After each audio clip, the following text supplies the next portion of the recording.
Yo, what's good YouTube? It's boardzy, and this is going to be a review of the new Vaxee XES 4K, the newest wireless mouse from Vaxee. They're the first non-domestic Chinese company to be using the 3950 sensor from Pixar, and this is their lightest mouse, but ultimately it is a baby-sized version of the Vaxee XE. So if that's what you're looking for, you don't even need to watch the rest of the video, just buy it. But yeah, for everybody else, I feel like it's an interesting place in the market, and one reason that I think a lot of people will disregard it is the weight. Despite it being Vaxee's lightest mouse at 60 grams with a very, not extremely small, like I'll show it compared to a ULX, but it's a small shape, no denying that. Yeah, it just doesn't feel extremely lightweight, and the XE shape, they've really just scaled it down. It's not like, I'm trying to think of a company, Lamzu, with the Atlantis, where the Atlantis Mini is just a totally different shape. It's not just smaller. Like, this really is just a scaled down Vaxee XE, and in my opinion, it's kind of closest to like a mini Zowie FK2, where it's just center humped. There's really no prominence towards the back, so me with larger 21 by 11 centimeter hands trying to claw grip it, it's just not something that I'm as comfortable with as, say, the NPO1S from Vaxee. Definitely not something like the Viper V3 Pro from Razer, which to me, I'm not gonna lie, it just outclasses it. Obviously, shape is subjective, but it works better for me personally. It's equal in terms of coating, better in terms of weight. Vaxee's build quality is like incredible. But yeah, I'm not going to say it's like vastly superior to my Viper V3 Pro. But yeah, really, I would rate the build quality on this like a 10 out of 10. There's just absolutely no give anywhere in the shell, regardless of how I squeeze. Whereas with the original XE, I remember an issue where if you squeeze really hard on the sides, they would activate. Nobody's putting that pressure in game, but still, it's just like slight improvement while managing to reduce the weight greatly. Like, the weight reduction is not just from the size, obviously. They did make some internal improvements, but it's still not really the weight you would expect a small lightweight mouse to be. Like, they pretty much matched the original G Pro X Superlight, despite being a smaller size. And I can't say that's impressive.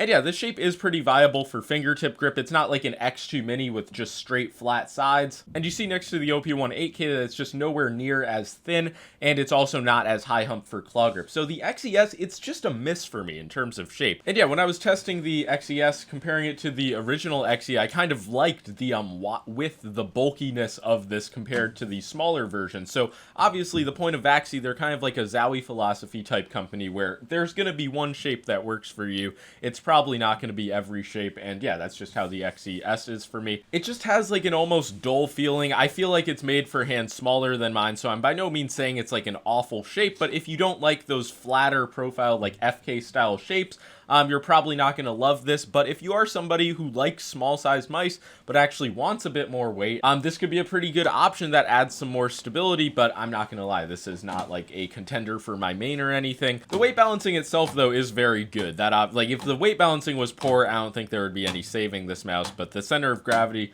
it just, like, in hand, it just feels very natural moving it around. It doesn't feel heavy, but in comparison to other mice, it just feels heavier. But yeah, I'll move on from shape now, but I hope that gives you an idea of like what grip styles, hand sizes, preferences this is for. I would say, like, for claw grip, something like the Zowie U2 is just like 100 times better feeling. I'm more locked in. The way this gets thin at the center, has a higher profile hump, it just works better for me. Something like the Viper V3 Pro as well, it's just all around a better fit. But yeah, now moving on to the main clicks, they have a new button structure they advertised.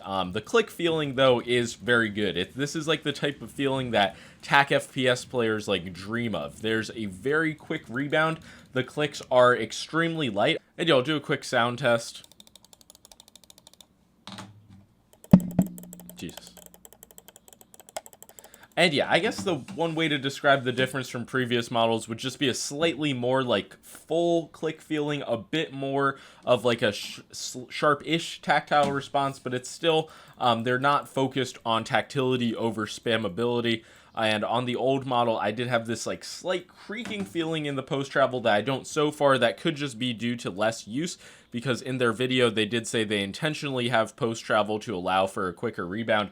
I don't have any issue with that. Hopefully the quality holds up over time, because these are spectacular out of the box. Very consistent in terms of activation force, and just no issues with them in game. There is slight side-to-side wobble. Again, nothing like, no grinding that I really noticed. I guess there is. It's a little bit looser on mouse 1 than mouse 2. But yeah, truly click quality wise, build quality, I have no concerns with the state of this unit. Next thing to talk about is the scroll wheel, which is something they kind of changed up. They've put a new dotted texture on it, you can see, compared to just like the treaded rubber on the old versions, and they've also made it much more notchy. Like, they've dialed that back up again. For the life of me, I can't figure out why. The steps are 100% well defined. The wheel itself is like, I noticed it being kind of low profile. You can kind of see the spikes. It is just a smaller scroll wheel in general.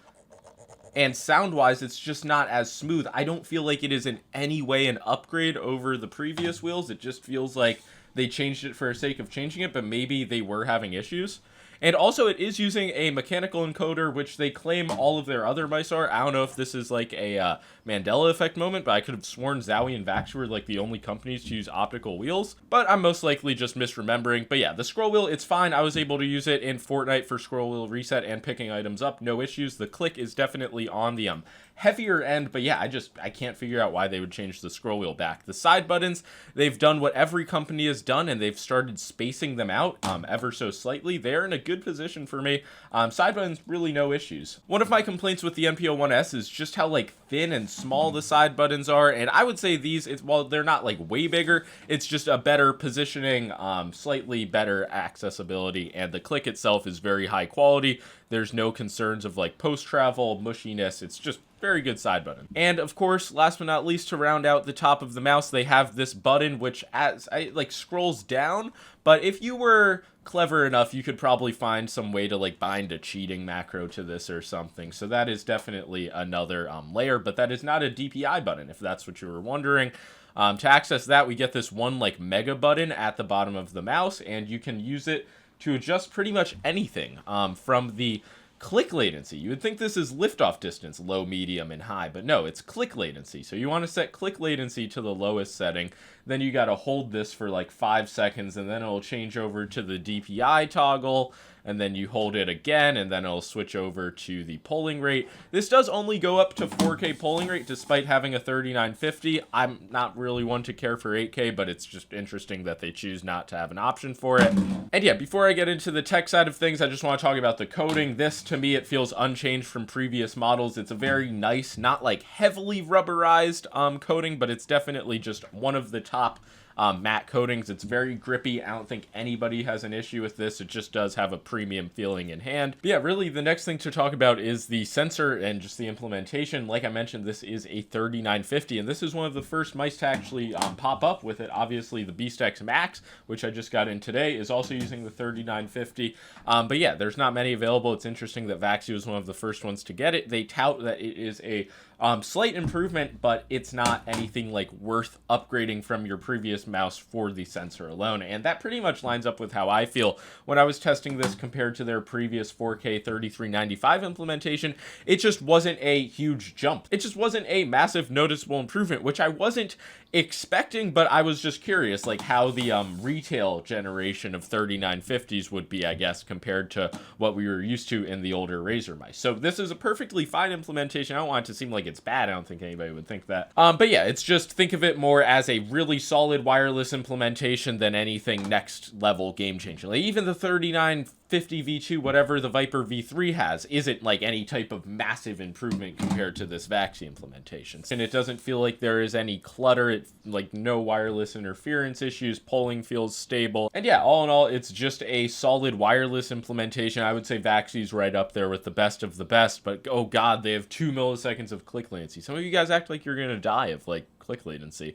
But yeah, that's why they have the low setting supposedly. So if they improve it via firmware updates over time, it's not just like the inaccurate number they had before, etc. One of my gripes is like there's no way to tell what battery it's at, and that just bothers me when a mouse randomly dies. I feel like other mice, like they have something, and if they do have some like button combo and I have to look at the bottom of the mouse, that's not good enough. It just feels like, I don't know, maybe they gotta go back to like the original like Zowie EC1A strategy, like make the scroll wheel light up, just something. And maybe there is an indicator and I'm missing it, but put it on the dongle maybe. Like, I don't know, something. You guys gotta be with me on this one. But yeah, the battery life it doesn't seem exceptional. I've been pretty much running this on 4K exclusively, and once again, like every 3 or 4 days, I have been having to charge it, but I guess that is just the norm now. But yeah, besides that minor gripe, I don't really have any complaints with the battery and the overall wireless implementation.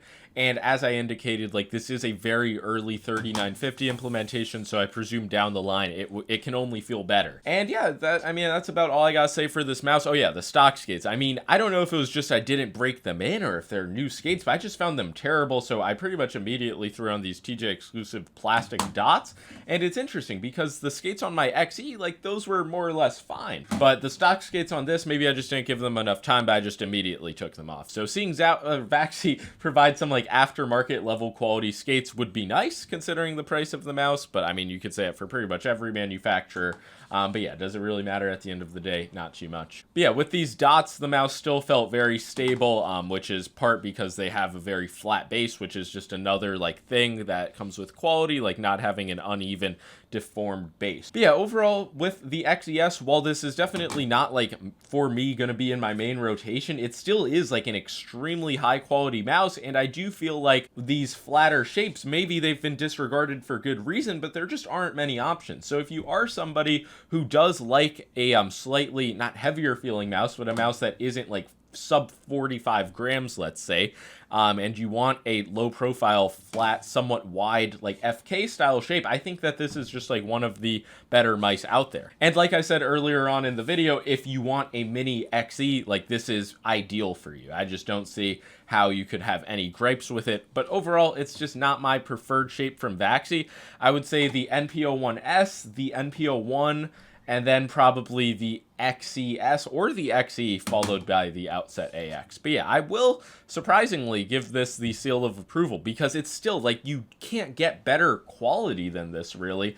A few of the buttons, like the scroll wheel design, if they reverted that, it would be a little bit better in my opinion. The tech side of it, you can't really ask for more than a 3950. Like, that's really quick movement for a company like this. You figure, like, Vaxee, they didn't even have 4K until a few months ago, so it's very nice to see them actually prioritize the tech side of things. And yeah, I like the mouse, but it's just not something that I'm going to use given the heaps of options available. If you enjoyed this video, found it helpful, make sure to let me know in the comments below.